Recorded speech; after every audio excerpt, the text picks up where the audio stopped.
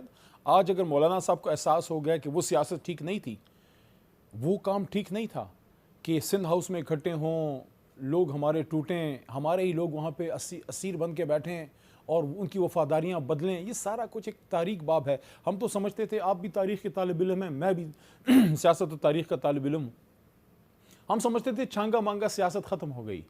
میاں صاحب کے دور میں جو چھانگا مانگا سیاست ہے، ہم سمجھتے تھے وہ جھرلی کی سیاست ختم ہو گئی. ہم نے تو دیکھا کہ وہ آج بھی. لیکن میری تاریخ جو ہے وہ یہ کہتی ہے کہ جنرل باجوہ کو ایکسٹینشن دینا بھی پاکستان کی تاریخ کا ایک سیاہ دور تھا، اور اس میں بھی سارے کے سارے انوالو تھے. دیکھیں میر صاحب، انسان کو اپنی غلطیوں سے سیکھنا چاہیے. اگر ہم سمجھتے ہیں کہ پاکستان نے تا قیامت رہنا ہے جو کہ رہنا ہے، تو ادارے مضبوط ہوتے ہیں. اداروں کو مضبوط کرنے سے آپ نے غلطی سے سبق سیکھ لیا ہے؟ جب شخصیات کو مضبوط کریں گے، ادارے کمزور ہوں گے. واہ، کیا بات کی آپ نے! اس کا مطلب ہے آپ نے غلطی سے سبق سیکھ لیا. دیکھیں، دوائی کھانے کے بعد جو ہے تو صحت ٹھیک ہونی چاہیے. آئندہ آپ کسی ایکسٹینشن کی حمایت نہیں کریں گے؟ کسی کی بھی ایکسٹینشن نہیں ہونی چاہیے، چاہے وہ کسی بھی ادارے میں ہو، اسٹیبلشمنٹ ہو، جوڈیشری ہو، سویلین ادارے ہوں. ہاں، اگر ایمرجنسی حالات ہیں اور اس شخص کے بغیر کوئی چارہ نہیں ہے، ایسا شخص میری یادداشت میں تو ایک ہی تھا جس کے بغیر کوئی چارہ نہیں تھا. اچھا، یہ ہم ڈاکٹر عبد القدیر خان. ہاں، یہ بات آپ کی درست ہے، اور اس پہ میں آپ سے 100% اتفاق کرتا ہوں. اور پھر ڈاکٹر عبد ان کا کوئی نعم البدل نہیں تھا، اور اس کے لیکن ان کی وہ قدر ہم نہیں کر سکے بعثت قوم جو کرنی چاہیے تھی. ہم نے نہ صرف ان کی بے قدری کی بلکہ ہم نے ان کو خوار کرنے کی کوشش کی. بہرحال اللہ ان کا اس جہان میں سرخرو کرے، کیونکہ لا الہ الا اللہ محمد الرسول اللہ پہ جو ملک 27 رمضان المبارک کو بنا، اس کو ناقابل تسخیر بنانے میں قدیر خان صاحب کا کلیدی رول. اچھا، آج آپ نے بھی ذکر کیا سپریم کورٹ میں جو پروسیڈنگ ہو رہی تھی، آپ خود بھی موجود تھے وہاں پہ. چیف جسٹس قاضی فائز عیسیٰ صاحب نے فیض آباد دھرنا کیس کا ذکر کیا. تو آپ ایگری کرتے ہیں کہ اگر اس فیض آباد دھرنا کیس کے فیصلے پہ عمل درآمد ہو جاتا تو آج پاکستان میں وہ کچھ نہ ہو رہا ہوتا جو جس پہ کہ ہر کوئی چیخو پکار کر رہا ہے؟ دیکھیں، یہی بنیادی باتیں ہیں. میرے خیال میں جس تلخ تجربے سے پاکستان تحریک انصاف گزری ہے، شاید حالیہ تاریخ میں 77 کے بعد کوئی ایون پیپلز پارٹی کے ساتھ بھی شاید اس طریقے سے نہیں ہوا جس طرح ہمارے ساتھ ہوا ہے. لیکن ہم نے تو بہت سی چیزیں ایک ہی جھٹکے میں سیکھ لی ہیں، اللہ کے کرم سے بہت چیزوں کا احساس ہوا ہے. افسوس اس پہ ہوتا ہے کہ میاں صاحب اور زرداری صاحب آج تک نہیں سیکھے. باتیں سول سپریمیسی کی کرتے ہیں، آئین کی کرتے ہیں، ووٹ کو عزت دو کی کرتے ہیں، اور پھر اچانک آپ دیکھتے ہیں تو بس وہ آ جاتے ہیں اقتدار میں. ووٹ ان کے پاس نہیں ہوتا، عوام کی سپورٹ نہیں ہوتی اقتدار. لیکن آپ کے کچھ ساتھی یہ کہتے ہیں کہ ابھی بھی آئی ایس آئی کے سابق سربراہ جنرل فیض جو ہیں وہ آپ کی پارٹی کے بہت سے لوگوں کو اپنے فیض سے فیضیاب کر رہے ہیں. تو مداخلت تو بھی ہو رہی ہے آپ کی پارٹی میں. دیکھیں، کسی کا کوئی ذاتی تعلق ہے، دوستی ہے، اس پہ میں نہیں بات کرتا. لیکن کوئی بھی شخص ہو آئین کے ماورا جائے گا، چاہے وہ اسٹیبلشمنٹ سے ہو، چاہے وہ جوڈیشری سے ہو، چاہے وہ سول بیوروکریسی سے ہو، یا ہمارے پولیٹیشن میں سے ہو. یہ میں اس لیے بات کروں کہ آپ خود ہمیشہ یہ بات کرتے ہیں، اس لیے آپ اس بات کو شاید سپورٹ کریں کہ یہ جو کتاب ہے نا آئین کی، اس کو ہم نے کاغذ کا پلندہ بنایا ہے. اس کو عمل کر کے ہم آئین پاکستان بنا سکتے ہیں. جب تک اس پہ عمل نہیں کریں گے، یہ صرف کاغذ کا پلندہ رہے گا. ابھی تو یہ کاغذ کا پلندہ ہے، اور It's never too late.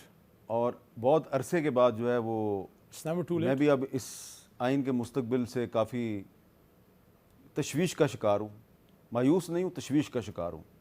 اس لیے میں ایک بریک لیتا ہوں، بریک کے بعد دوبارہ ملتے ہیں.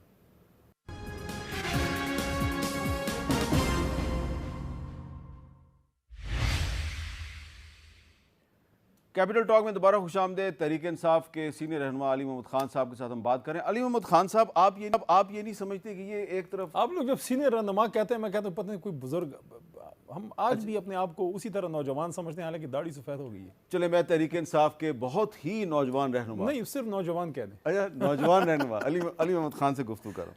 یہ بتائیں، آپ نہیں سمجھتے کہ یہ حکومت اور عدلیہ کی لڑائی، اپوزیشن کی اور حکومت کی لڑائی، پھر اپوزیشن اور اپوزیشن کے درمیان معاملہ ٹھیک نہیں ہے، پھر پی ٹی آئی کے اندر بھی بہت سے رہنما آپس میں لڑ رہے ہیں. اس سارے معاملے میں عوام کے جو اصل مسائل ہیں وہ نظر انداز ہو رہے ہیں. کون سا آج پاکستانی عوام کا اصل مسئلہ ہے جس پہ آپ لوگوں کو فوکس کرنا چاہیے اور آپ نہیں کر رہے؟ دیکھیں، بہت بڑا مسئلہ تو گندم کا ہے.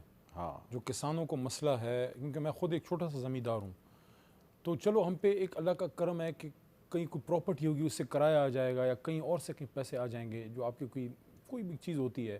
لیکن کچھ لوگ ایسے بھی ہیں جو صرف زمین کی پیداوار سے ان کا پورا سال چلتا ہے. بچوں کی شادیاں، بچوں کی تعلیم، اسکول کے بل، سارا کچھ، بجلی، گیس، آنا جانا، غمیاں خوشیاں. تو وہ بیچارے خودکشیوں کی طرف اب مطلب زندگی سے مایوس وہ ہو رہے ہیں. مجھے نہیں سمجھ آتی کہ اگر کیئر ٹیکر سیٹ اپ نے یہ غلطی کی تھی تو مسلم لیگ نون نے اتنا ٹائم کیوں لگایا اس کو ٹھیک کرنے میں؟ کیونکہ جس پنجاب سے ہم ووٹ اٹھاتے ہیں اسی پنجاب سے میاں صاحب کی جماعت بھی ووٹ اٹھاتی ہے.